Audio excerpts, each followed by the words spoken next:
میں مگر کیسے؟ یکدم ہی اضطراب اس کے چہرے پر پھیل گیا۔ مانور نے دروازے میں پہنچ کر پلٹ کر اس کی جانب دیکھتے ہوئے کہا، کسی بھی طریقے سے، کسی بھی انداز میں ماموں جان انتظار کر رہے ہوں گے، میں جا رہی ہوں۔ سنی ڈرتے ڈرتے ہزاروں خدشے لیے اس کے پیچھے پیچھے ڈائننگ روم میں داخل ہوا۔ مانور رات ہی انہیں سنی کے حوالے سے کافی کچھ بتا چکی تھی۔ سنی جاتے ہی ان سے بچوں کی طرح لپٹ کر معذرتیں کرنے لگا۔ I am sorry papa, very very sorry, مجھ سے بہت غلطیاں ہوئیں، میں نے آپ کو بہت تنگ کیا ہے، میں بھٹک گیا تھا پاپا، مجھے معاف کر دیں پلیز پاپا، میری ساری خطائیں معاف کر دیں، میں آئندہ آپ کو دکھ دینے والا کوئی کام کوئی عمل نہیں کروں گا پلیز پاپا۔ فراز احمد حیرت زدہ سے جوان بیٹے کو خود سے لپٹے روتے ہوئے دیکھ رہے تھے۔ انہیں کب یقین تھا کہ سنی اتنی جلدی سدھر سکتا ہے۔ انہوں نے اسی انداز میں مانور کو دیکھا تو اس نے ٹھیک ہے کا اشارہ کیا۔ انہیں بے اختیار ہی بیٹے پر پیار آیا۔ انہوں نے اسے مزید خود میں سمو کر بھیجا۔ سنی میری جان، میرے بچے، تم بھی مجھے معاف کر دینا، شاید میں بھی تمہارا گنہگار ہوں، میں بھی تم سے انصاف نہیں کر سکا۔ فراز احمد بھی بے قرار دل کو سنبھالتے سنبھالتے رو پڑے۔ مانور کچھ دیر تک خاموش کھڑی باپ بیٹے کا ملن دیکھتی رہی، پھر ماحول کا بوجھل پن دور کرنے کے لیے کلک ہنکار کر بولی، آپ دونوں کے آنسو ناشتہ مزید ٹھنڈا کر دیں گے، میرا دوبارہ گرم کرنے کا کوئی پروگرام نہیں ہے اس لیے۔ مانور کی حیات پرور آواز پر دونوں ہی خجل ہو کر الگ الگ ہو گئے۔ مانور بیٹھ چکی تھی۔ اسفند بھی اپنے پاپا کی دائیں طرف بیٹھ کر کچھ لمحے مانور کو دیکھتا رہا، پھر اعترافی انداز میں اپنے پاپا سے مخاطب ہوا، پاپا اگر مانور مجھے میرے غلط ہونے کا احساس نہیں دلاتی تو شاید میں آج بھی غلط لوگوں میں بیٹھا ہوتا۔ پاپا مانور ہماری زندگی میں پہلے کیوں نہیں آ گئی؟ انہوں نے مانور کو توصیفی نظروں سے دیکھتے ہوئے اعتراف کرتے بیٹے کو بھی شفقت آمیز نظروں سے دیکھا۔ ہاں بیٹا، نور نہ ہوتی تو شاید میں بھی کبھی کا ہمت ہار چکا ہوتا۔ بہرحال اب تم پرانی باتیں بھول جاؤ، سب کچھ بھلا دو، زندگی کو پھر سے شروع کرو۔ تلخیاں زندگی کی مٹھاس کم نہیں کر سکتی، صبر اور حوصلہ ضروری ہوتا ہے۔ اوف، وہ ناشتہ تو واقعی ٹھنڈا ہو رہا ہے اور میری بیٹی کہہ چکی ہے پھر گرم نہیں کرے گی۔ بیٹے کو تسلی دیتے ہوئے پہلی بار فراز احمد کھل کر مسکرائے تھے۔ ان کے دل سے بھی بہت بڑا بوجھ سرک گیا تھا۔ پھر سب نے دیکھا اسفند فراز بالکل نئی شخصیت میں ڈھل گیا ہے۔ مانور اور وہ غیر محسوس طریقے سے ایک دوسرے کے اس قدر قریب آ گئے تھے، بنا کہے ایک دوسرے کے دل کی بات سمجھ جاتے تھے۔ سنی کا ہر پل مانور کی سنگت میں گزرتا تھا۔ دونوں کے جذبے ایک ہی رنگ میں رنگے ہوئے تھے۔ دونوں کو اس طرح ایک دوسرے کا خیال رکھتے دیکھ کر فراز احمد کی خوابیدہ خواہشیں پھر سے بیدار ہونے لگی تھیں۔ انہیں اپنے گھر کی تکمیل کے لیے مانور سے بڑھ کر کہاں ملتی۔ مانور ان کا خون ہی نہیں، ان کی آرزو، ان کی چاہت بھی تھی۔ امارا کی اس خوشبو سے وہ تاحیات اپنے گھر کو مہکا ہوا دیکھنا چاہتے تھے، اور وہ اس سے بھی پہلے وہ اپنے بیٹے کی ہر خامی دور کرنے کے خواہاں تھے۔ وہ اپنے بیٹے کو ایک ذمہ دار اور مکمل شخصیت کا مالک دیکھنے کی تمنا رکھتے تھے، جس کی پوری ہونے کی انہیں اب پوری آس تھی۔ سنی، مانور بتا رہی تھی کہ تم اپنی ایجوکیشن کمپلیٹ کرنا چاہتے ہو۔ ان کی بات کے دوران ہی سنی نے حیرت سے مانور کو دیکھا۔ وہ زیر لب مسکراہٹ لیے سر جھکائے ناشتہ کرنے میں مشغول تھی۔ اس موضوع پر ان میں کبھی بات ہی نہیں ہوئی تھی۔ فراز احمد بھی کچھ لمحے رک کر اپنی بات پوری کرنے لگے۔ ہاں، میرا بھی یہی خیال ہے کہ تم میرے ساتھ بزنس میں آنے سے پہلے کچھ عرصہ ملک سے باہر رہ آؤ، بلکہ ہو سکے تو اپنی ایجوکیشن کمپلیٹ کر کے باہر چلے جاؤ۔ میں باہر؟ مگر پاپا، میں اب آپ کو تنہا چھوڑ کر کہیں نہیں رہ سکتا۔ سنی کے لہجے میں حقیقی محبت تھی، وہ محبت جو برسوں پہلے اس کے لہجے سے غائب ہو گئی تھی۔ سنی مسلسل اسے مدد طلب نظروں سے دیکھ رہا تھا۔ یہ ٹھیک ہی کہہ رہے ہیں ماموں جان، پردیس میں تو یہ پھر پرانی روش پر چل نکلیں گے۔ انہیں ابھی آپ کی رہنمائی اور آپ کے سائے شفقت کی ضرورت ہے۔ تعلیم تو یہاں بھی پوری ہو سکتی ہے نا؟ مانور نے منوانے والے انداز میں کہا تو فراز احمد مسکرا دیے۔ ٹھیک ہے، تم دونوں اگر یہی مناسب سمجھتے ہو تو مجھے کیا اعتراض ہے۔ پھر بھی سنی، ایک بار اچھی طرح سوچ لو، بلکہ مانور سے بھی مشورہ کر لو، اس بارے میں اس کی کیا رائے ہے۔ باپ کے زمائنی انداز پر سنی لمحہ بھر کو گڑبڑایا، پھر انہیں نارمل دے کر سنبھل گیا۔ وہ ناشتہ سے فارغ ہو کر آفس کے لیے اٹھ کھڑے ہوئے تھے۔ فراز احمد کے جاتے ہی سنی مانور کی طرف بڑھا۔ ہاں تو محترمہ، آپ نے پاپا سے یہ فرمایا ہے کہ میں اپنی ایجوکیشن کمپلیٹ کرنا چاہتا ہوں۔ مجھے یاد دلائیں گی یہ گفتگو ہم میں کب ہوئی تھی؟ مصنوعی رعب جھاڑتے ہوئے اس نے مانور کا گھیراؤ کیا۔ میں نے تو آپ کے بھلے کے لیے، بلکہ ماموں جان پر آپ کے اچھے امپریشن کے لیے ایسا کہا تھا۔ اب مجھے کیا خبر تھی کہ آپ کے ارادے تعلیم مکمل کرنے کے لیے ہیں نہیں۔ وہ اپنی جگہ سے اٹھنے لگی تو سنی نے اسے دوبارہ ہاتھ پکڑ کر بٹھایا، پھر خود بھی کرسی ترچھی کر کے بیٹھ گیا۔ پھر ٹھیک ہے، بتاؤ مجھے کہاں جانا چاہیے ایجوکیشن کمپلیٹ کرنے؟ اسفند کی دلچسپی دیکھتے ہوئے مانور چل کر بولی، جہاں دل چاہے۔ دنیا تو امریکہ کی دلدادہ ہے، آپ کے لیے بھی مناسب رہے گا امریکہ۔ سنی اس کے انداز پر خاصا محظوظ ہوا۔ اچھا، تمہاری خواہش ہے تو میں امریکہ ہی چلا جاتا ہوں، کوئی ضرورت نہیں ہے کہیں جانے کی۔ پہلے کم تنگ کیا ہے آپ نے ہمیں۔ مانور فوراً چمک کر بولی تو وہ اسے مزید تنگ کرنے لگا۔ لیکن سوچو نا مانور، پاپا کی برسوں پرانی خواہش ہے، یہ مجھے ان کی خواہش کا احترام کرنا چاہیے نا۔ تو ٹھیک ہے جائیے، یہاں آپ کے لیے کون مرا جا رہا ہے۔ وہ جھٹکے سے اٹھی اور پھر دوسری طرف سے نکل کر تقریباً بھاگ گئی۔ مانور پلیز رکو، میری بات سنو، میں مذاق کر رہا تھا۔ لیکن مانور اس کی بات سنے بنا ہی دروازہ لاک کر کے اپنے کمرے میں بند ہو گئی۔ سنی بار بار دروازہ کھٹکھٹا کر اس کی غلط فہمی دور کرنے کی کوشش کرتا رہا، لیکن اس نے بھی دروازہ نہ کھولا۔ اوف، وہ میرا مذاق بھی نہیں سمجھا، کیسے مناؤں گا، لگتا ہے شدید ناراض ہے مانور۔ پلیز دروازہ کھولو، میری بات سنو۔ مگر مانور نہ مانی تو مجبوراً اسے اپنے کمرے میں آنا پڑا۔ مانور کی ناراضگی اس کے لیے شدید پریشانی کا باعث بنی ہوئی تھی۔ وہ بے چینی کا شکار تھا، سارا دن وہ کمرے سے نہیں نکلی تھی یا پھر اسے کترا رہی تھی۔ رات کو ڈائننگ روم میں بھی موجود نہ تھی، ماسی کھانا سرو کر رہی تھی۔ وہ شدت سے اس کی آمد کا منتظر تھا، اس بے چینی میں بار بار دروازے کی طرف دیکھ لیتا تھا۔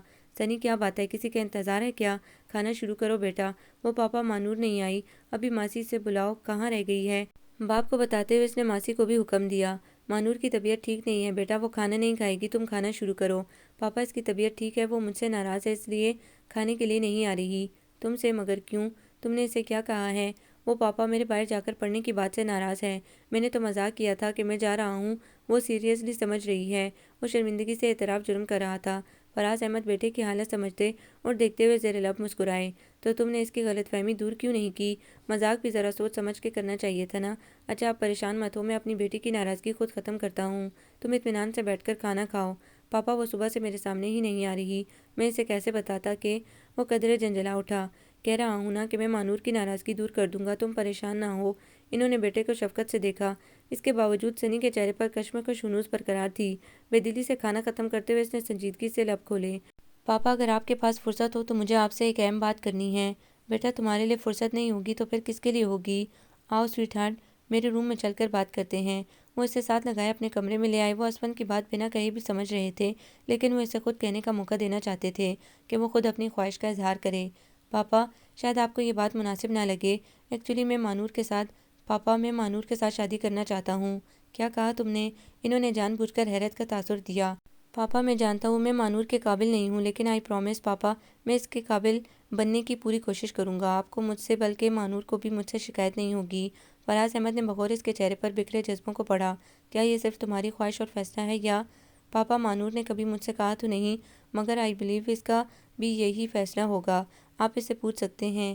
سنی کے انداز میں مکمل اعتماد تھا۔ فراز احمد کی روح و قلب میں سکون کی لہر اتر گئی۔ سنی پھر بھی اچھی طرح سوچ لو، یہ زندگی بھر کا معاملہ ہے۔ مانور سے کسی قسم کی بات سے پہلے اپنے دل میں اچھی طرح جھانک لو، کہیں یہ کوئی وقتی جذبہ یا پھر محض اٹریکشن نہ ہو جو کہ ساتھ رہتے ہوئے کچھ عرصے کے لیے پیدا ہو ہی جاتی ہے۔ انہوں نے اچھی طرح ٹٹولا۔ ایسی بات نہیں ہے پاپا، میں نے دل سے یہ فیصلہ کیا ہے، مانور کے بغیر میری زندگی میں بہت بڑا خلا ہے پاپا۔ میں چاہتا ہوں جن ہاتھوں نے مجھے پستیوں سے نکالا ہے میں زندگی بھر انہیں تھام کے چلوں۔ مجھے ڈر ہے کہ اگر وہ ہاتھ مجھ سے چھوٹ گئے تو کہیں میں پھر سے… وہ پھر سے سچے لہجے میں تجدید کر رہا تھا۔ خدا نہ کرے سنی، آئندہ ایسا سوچنا بھی مت۔ میں مانور سے پہلے بات کروں گا پھر کوئی قدم اٹھاؤں گا۔ انہوں نے سنجیدگی سے ٹوکتے ہوئے اپنے ارادے کا اظہار کیا تو وہ گڑبڑا اٹھا۔ کیسا قدم پاپا؟ ریلی پاپا میں مانور کو خوش رکھوں گا۔ ہاں ہاں مجھے تو یقین ہے بچے پر، مجھے مانور کو بھی تو یقین دلانے دو نا۔ ڈونٹ وری، تم دونوں کی شادی جلدی کرنے کا میرا بھی ارادہ ہے۔ باپ کے دوستانہ انداز پر پہلے تو وہ گڑبڑایا اور پھر خوشی کے مارے ان سے آ کر لپٹ گیا۔ You are so great papa, I love you very much, really I love you. بیٹے کی خوشی تو فراز احمد کی بھی تمنا تھی۔ مانور کو بہو کے روپ میں دیکھنے کا ارمان وہ اس روز سے ہی رکھتے تھے جب اس نے انہیں بتایا تھا کہ وہ ہی ان کی ہمارا ان کی بہن کے آنکھ کا تارا ہے۔ مانور کو وہ کہیں اور کیسے جانے دے سکتے تھے؟ ایک نئی صبح پھر سے طلوع ہوئی تھی، امید و خوشی کی پیغامبر بن کر۔ فراز احمد نے رات ہی اسے مانور کی رضامندی کے بارے میں بتا دیا تھا۔ رات تو اس نے کسی طرح صبر کر لیا تھا، صبح ہوتے ہی اس سے صبر کا دامن چھوٹ گیا تھا۔ وہ پھر سے مانور کے کمرے کے آگے کھڑا تھا، کئی بار دستک کے جواب میں بھی نہیں آیا تو اسے جھنجھلاہٹ نے گھیر لیا۔ دروازے کے ساتھ زور آزمائی کی تو وہ کھلتا چلا گیا۔ مانور اندر نہیں تھا۔ شرمندگی کے مارے وہ پلٹ کر کچن کی طرف آ گیا۔ مانور ناشتہ بنانے میں مصروف تھی۔ اتنی صبح کس کے لیے ناشتہ بنا رہی ہو؟ اپنی جھنجھلاہٹ اسے دیکھتے ہی بھول گیا۔ آپ کو اتنی صبح کیا چاہیے؟ ویسے وہی وقت ہے، دھند کی وجہ سے آپ کو جلدی لگ رہی ہے یا پھر آپ نے گھڑی نہیں دیکھی ہوگی۔ مانور کے نارمل لب و لہجے میں کسی قسم کی ناراضگی کا شائبہ تک نہ تھا۔ اس نے فوراً کچن میں موجود ٹائم پیس پر نگاہ ڈالی، واقعی معمول کا وقت ہی تھا۔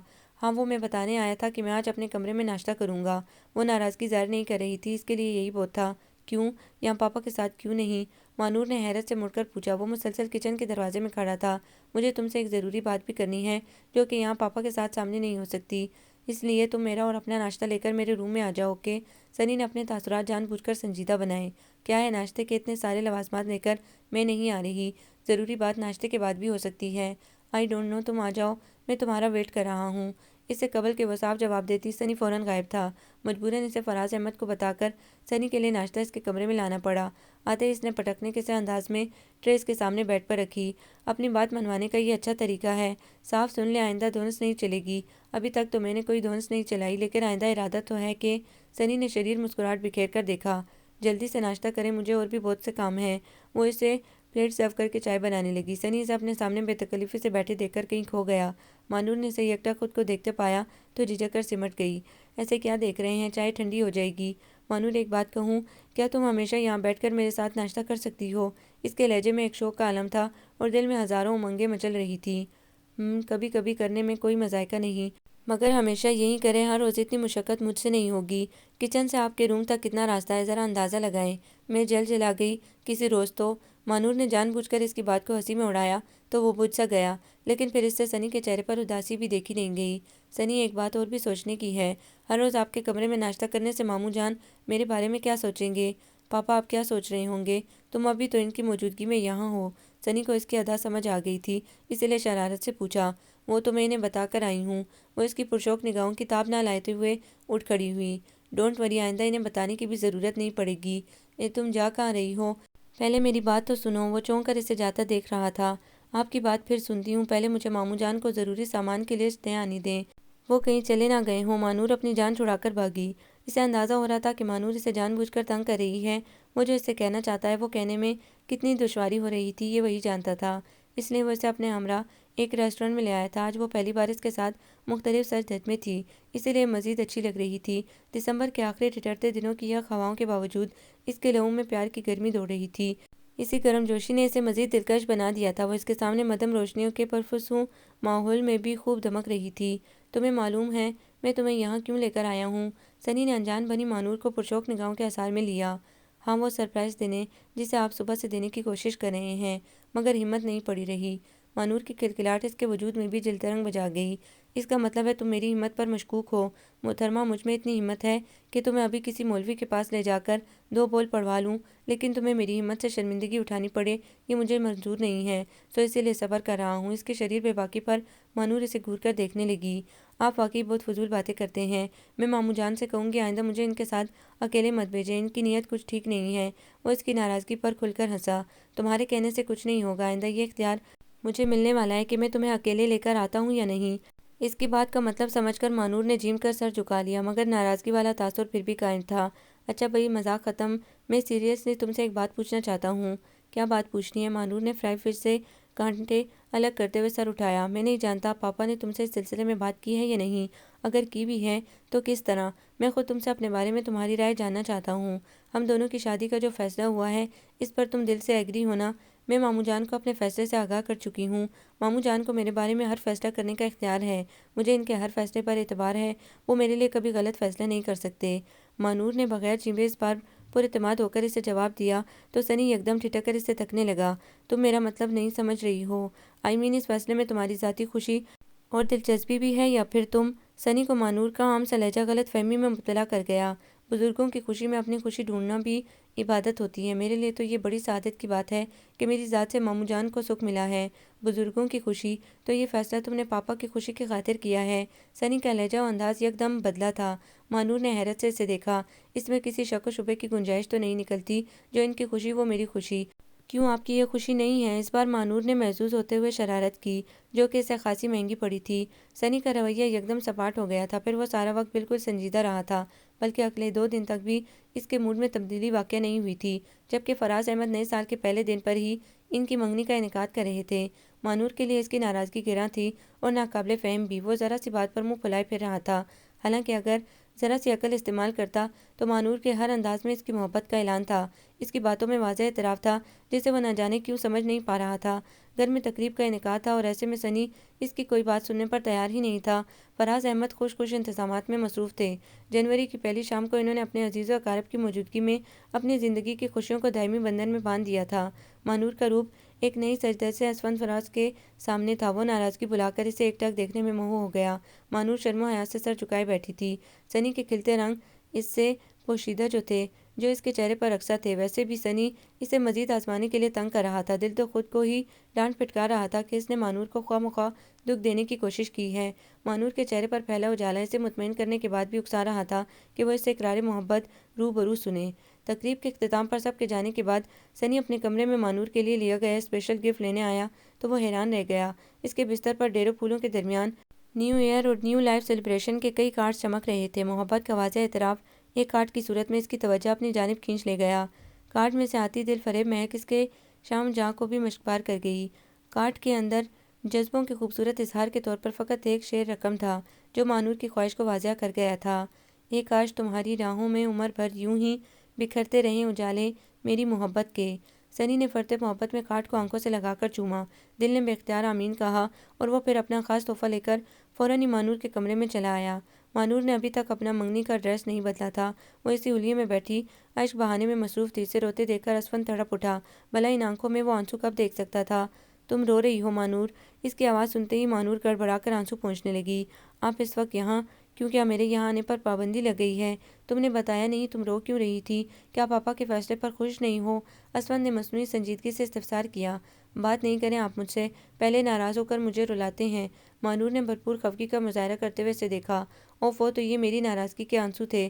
میں سمجھا پاپا کی ناسمجھی پر رو رہی ہو۔ انہیں ہماری انگیجمنٹ کے بجائے شادی کر دینی چاہیے تھی، ہے نا؟ ایک بار پھر شرارت سے اس کی آنکھوں میں جھانکا تو وہ جھیم کر اپنے آپ میں ہی سمٹ گئی۔ مجھے تنگ نہیں کرے، میری ایسی کوئی خواہش نہیں ہے۔ اچھا پھر یہ کس خواہش کا اظہار ہے؟ سنی نے اس کا لفظی اظہار و اعتراف سامنے لہرایا تو وہ چہرہ چھپا کر رہ گئی۔ سنی نے اسے بولنے پر مجبور کیا۔ بتاؤ نا یہ کیسی خواہش ہے؟ ساری عمر مجھے اپنی محبت کے اجالوں میں رکھنا چاہتی ہو تو پھر دیر کیسی؟ سنی کے جذبات سے بوجھل آواز نے اسے گنگ کر دیا۔ تھینک یو مانور، تمہاری محبت واقعی میرے لیے اجالا بن گئی ہے۔ میں آج زندگی کے نئے دن، سال کے پہلے یوم اور نئے سفر کے پہلے قدم پر اس بات کا اعتراف کرتا ہوں کہ مجھے تم خواہ پاپا کی خوشی بن کر ملو یا پھر اپنی خوشی سے، مجھے صرف تمہارا ساتھ چاہیے ہمیشہ ہمیشہ کا۔